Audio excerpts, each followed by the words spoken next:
Giannis ejected last night.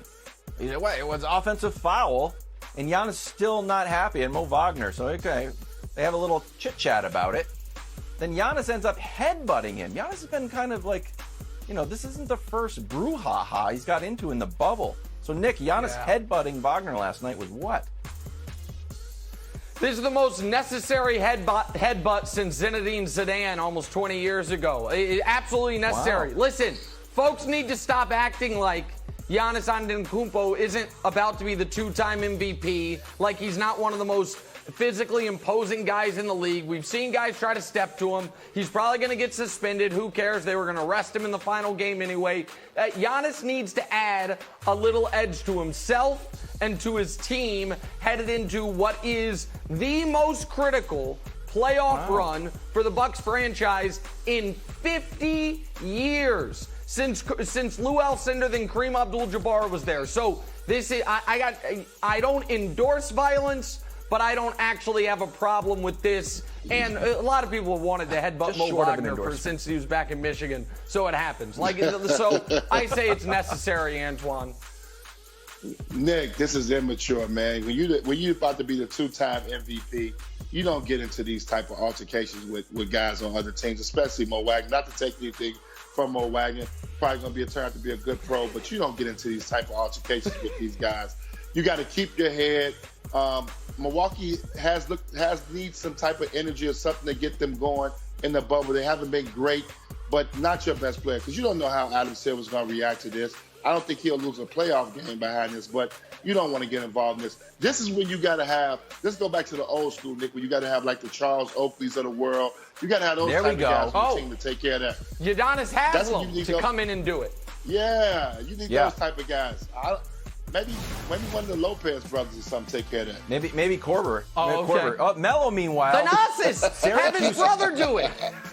That's a good point. If my brother started headbutting people, I'd be upset.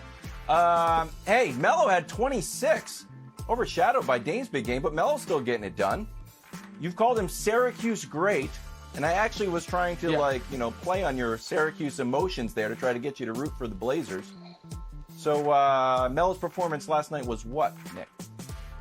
Look it up, America. This is the best game Carmelo Anthony's had in 3 years. It's the best game he's had since he was a Knick. 26, 8, and 8, a clutch 3 late, efficient from the field.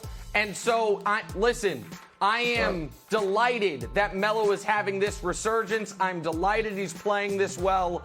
And I think I was in attendance when he played a great game at Barclays in his short stint with the Rockets. I thought that was going to be the last great Melo game ever, but this was better than that. It's the best game he's had in 3 years, Antoine. I thought this game was tremendous, and when you really think about how he scored, I think he's still a throwback player. We don't see this a lot with a lot of guys now, where they can go in the post and turn their back and get buckets. He has mismatches on most small forwards where he can score on, and he's taking advantage of it. Just a tremendous offensive effort last night. But Melo's the X factor for them. If they can get consistent performances out of him, especially in 35 minutes, which I think is a little high, sky's the limit how good Portland can be. Played a little defense too last night. Liked it. Hey, Celtics took down the winless Grizzlies last night, thanks to budding superstar Jayson Tatum's game-high 29 points. Nick, sounds like the perfect time for some tier talk. Tatum's superstar status is what? Listen, Jayson Tatum's superstar status is the status quo. It is exactly where it was before, and every time that he has a good to very good game, people are like, oh, let's elevate him. Again, and the one modification is I've renamed the Russ tier the Dame tier out of respect to what he's done. But if anyone deserves to be elevated since I made this, it's Dame maybe up a tier, maybe Zion down a tier, and Chris Paul could argue he should be up a tier.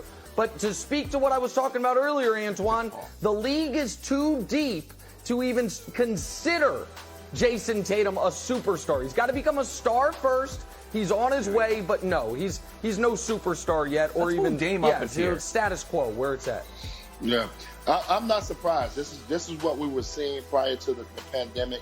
is Jayson Tatum starting to become this offensive juggernaut, becoming a very good three-point shooter, offensively being able to put on the floor, one dribble pull-ups. He's looking like a young Carmelo Anthony early in his career.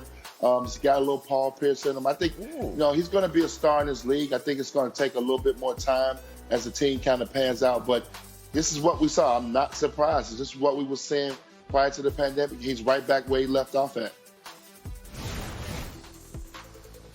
Meanwhile, the Suns, look at this. I didn't know Devin Booker had that. Bang! Suns are perfect 7-0 in the bubble with a win over what's left of the Sixers. 35 points for Devin Booker. Nick, the Suns improving to 7-0 in the bubble is what? I mean, somehow it's become underrated. Booker has scored 35 in 3 consecutive games. Every single game the Suns have played has been an elimination game, and they're 7-0. They have a real chance of going 8-0 and not even making the play-in game. That's what a deficit they were in. And so what they've been doing is somehow underrated to me because of what we're seeing from Lillard and the Blazers and some of the other stories, Antoine. This is unbelievable. I think this is great when you look at for the league. I think because now it shows young teams can build through the draft. You don't necessarily have to draft. You don't necessarily have to get a big-time free agent. Devin Booker's turned himself into a star who's going to be a Hall of Fame player one day, Nick. Devin Booker. Ayton, they got through the draft. Wow. The great trade for Ricky Rubio. I just think this is great for the league. I think this team is going to be dynamic next year. They'll be able to add maybe a piece. They got some good young pieces, and they'll be very competitive and become a playoff team. Thanks for watching. Subscribe here to get the latest from the show. Also, be sure to check out more of the best clips from First Things First, or go watch a few segments from our other shows on FS1.